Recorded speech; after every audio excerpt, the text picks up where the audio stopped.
How cool is this car? Anyway, back to the point. Today's video is a tutorial.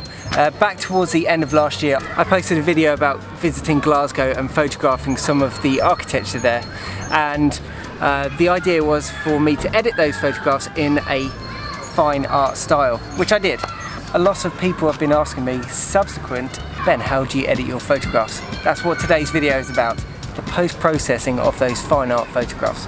In case you haven't yet seen my Glasgow video, here are my favourite images from that trip.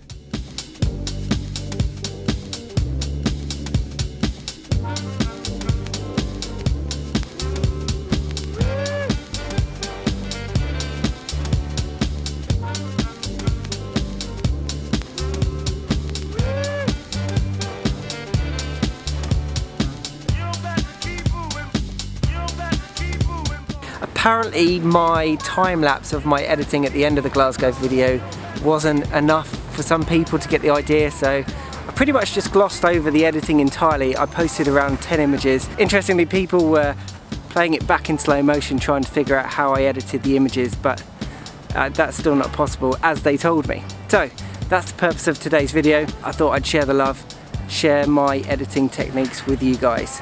It's so freaking noisy in London. Who makes a video in London? Should have just stayed at home and made this. My caveat to this tutorial is there is no right or wrong way of editing a photograph. This is my way of editing the photographs. I started by buying the ebook from Joel and Julia. I can't say either of their surnames, so I won't butcher it here, but I'll put a link to their ebook in the description below. That's a really good starting position, and they do talk about editing in the book, but it's very difficult to learn how to edit photographs from reading a book. To give you an idea of how long I took to edit the photographs in my Glasgow video, which I'll post hold on. I filmed that video in October of 2017. I then spent the rest of 2017, 2018 editing the photographs, and then I posted that video in December 2018. Of course, I've got other things to do in my life other than take photographs and edit them, but each one of those images takes a long time to edit. Right, back to the office, let's go. Okay, now before I switch this computer on, I want to talk a little bit about the concept and the principles of why we're editing in this fine art fashion. When I edit these photographs, I don't simply just increase the contrast and change the black and white sliders. I manually manipulate all the highlights and shadows. Using this device here, I'm going to show you the principles of how I edit fine art photographs. This isn't a fancy stylus or anything, this is just a pencil. Cut to the camera on the ceiling.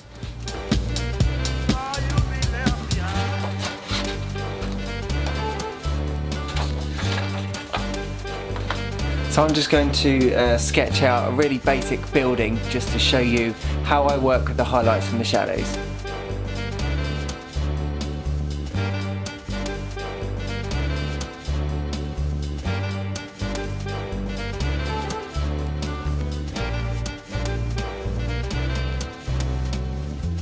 Right, okay, so what we've got here, although a very random building that I've just designed on the spot, this is a blank canvas. There are no shadows whatsoever on this drawing. So now I would go in and create a direction of light. So in this instance, I've got an entrance canopy here and a canopy here, and then I'm going to pick the direction of light to be coming from this direction. So now I would use this shading device to create some shadows and some depth to it. Let's have a go at that.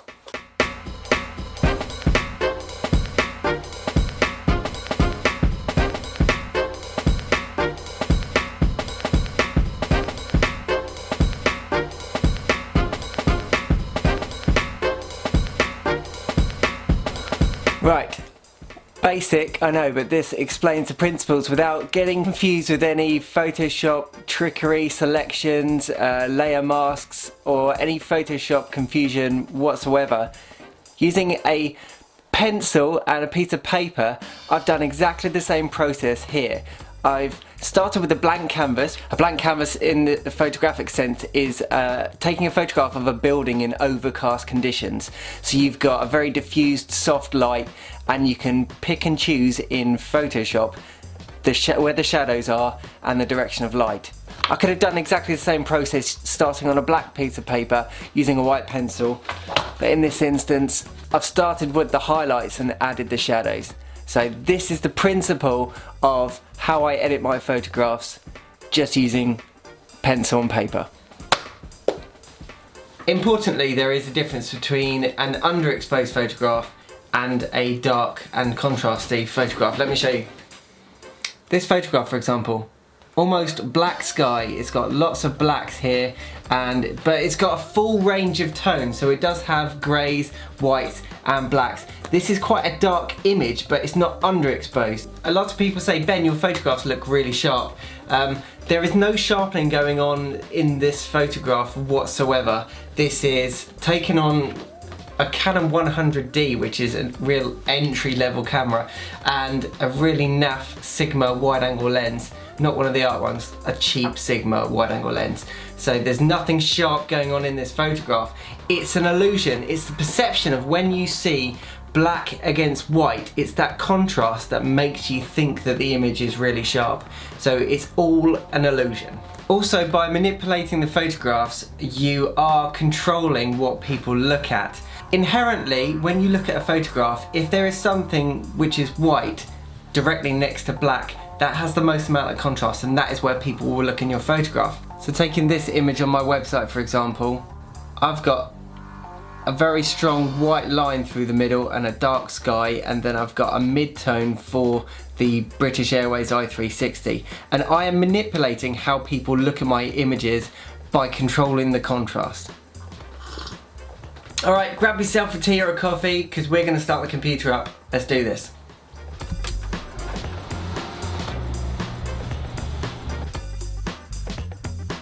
This is the image I'm going to show you how I edited. That image featured in my Glasgow video and seems to be one of my most popular, so I thought I'd show you how I edited that. And here is my Lightroom catalogue. You'll see here this was shot on the Canon 5D Mark III using a 24mm tilt shift, 317 seconds, f11, ISO 100. That's the boring technical elements out of the way. You'll see here I've got two shots. This one and this one. This one was taken first.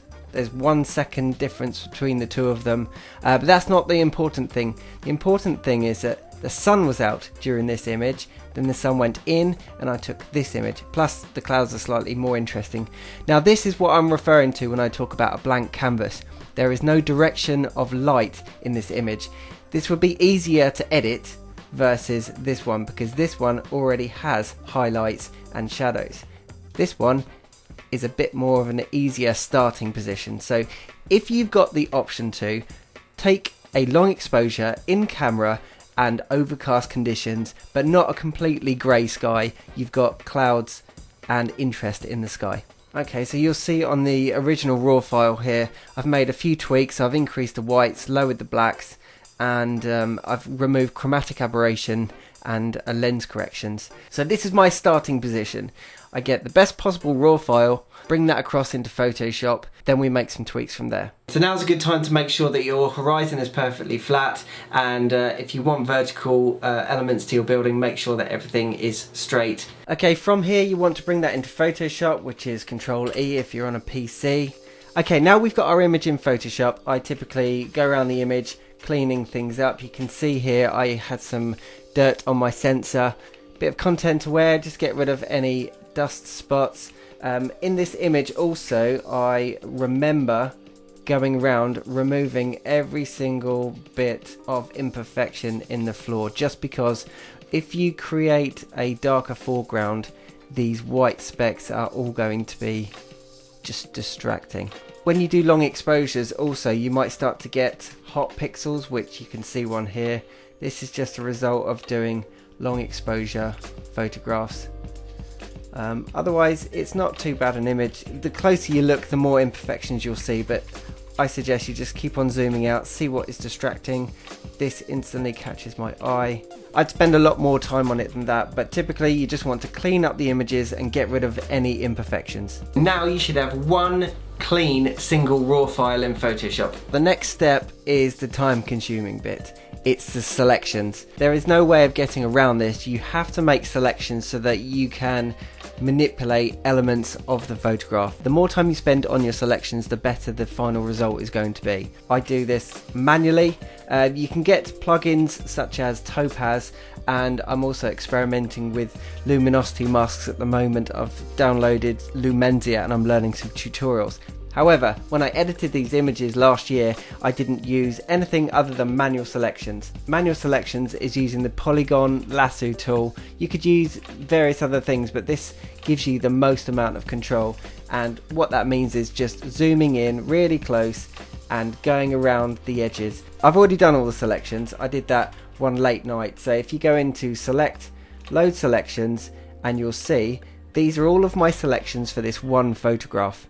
If I were to select facade, click OK, you'll see the marching ants around the perimeter of the facade that I've selected. Now that I've selected that, I can manipulate that once I've got multiple layers. If I wanted to select this as a very crude selection, you can alter that by going into select, modify. You can feather that, you can expand it, so you can expand it pixels either side of that rectangle, and you can soften the selection. But essentially, once you've selected something, and I would always zoom in really close to do a good selection, you then go into select, save selection, and give it an appropriate name, and then click OK. Fast forward, you've wasted many hours now selecting every single last bit of your photograph, and now comes the exciting bit. You start to edit the photograph.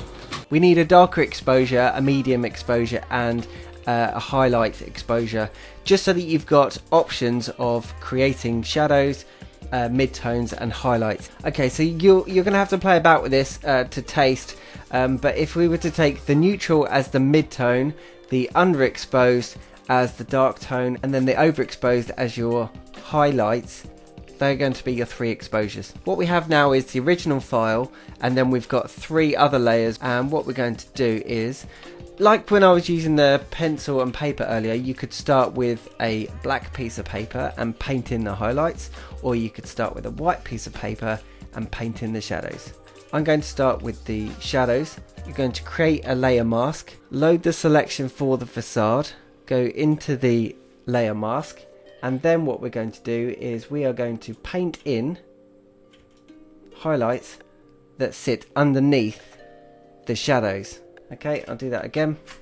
So what we've got here is the shadows layer with a layer mask and a selection, which is the facade, for an example. At the moment, this is a blank canvas. There's no particular direction of light.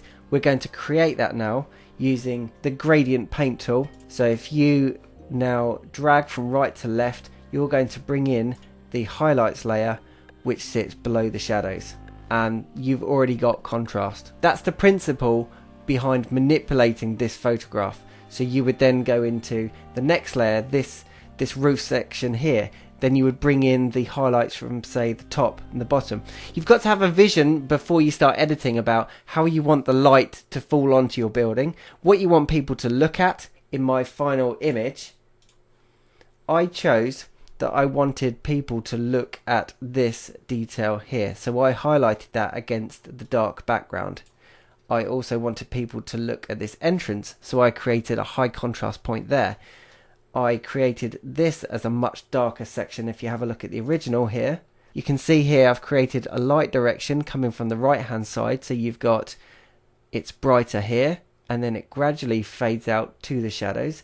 I've made the left hand side of the image darker because I didn't want people looking at these distractions. You'll see the armadillo in the background. There's more light on the right hand side. I've darkened this. I've also darkened the sky so that it draws more attention to the building and to the facade. It's just a case of selections and then dragging through the layers behind. Okay, so now you've got a sweet looking image on your screen. You might think that you're done, but there's a few more steps. You must refrain from putting this on social media because you've been staring at it for too long. You need to let it simmer for a bit. Once I've finished editing this, I might leave it for a week or two, When I come back to it, I will make changes because typically it's not dark enough, actually. People are scared to use black in their images. If you'd like to see more examples of my work, head on over to my website. It's benharveyphotography.co.uk, and if you click on Fine Art, that will take you to my portfolio of my best images. Well, how was that? Were you expecting it to be more difficult, or was that more complicated than it needed to be? I've kind of evolved this process over the years, so different people have their own way of editing this. You might say, Ben, your manual selections are an absolutely ridiculous idea. Why don't you use this plugin? Tell me in the comments below. I'd like some time back, please. Okay, that's it from me. Thank you for watching. I hope you enjoyed this video. I like to give people what they want. Lots of you watched my Glasgow video and you visited my website, and people have been emailing me saying, Ben, please tell me your secret. So there you go. Here is my secret recipe for editing fine art architectural photography. As always, thank you for watching. Don't forget to like, share, subscribe. Hit the notification bell so that you don't miss a single video.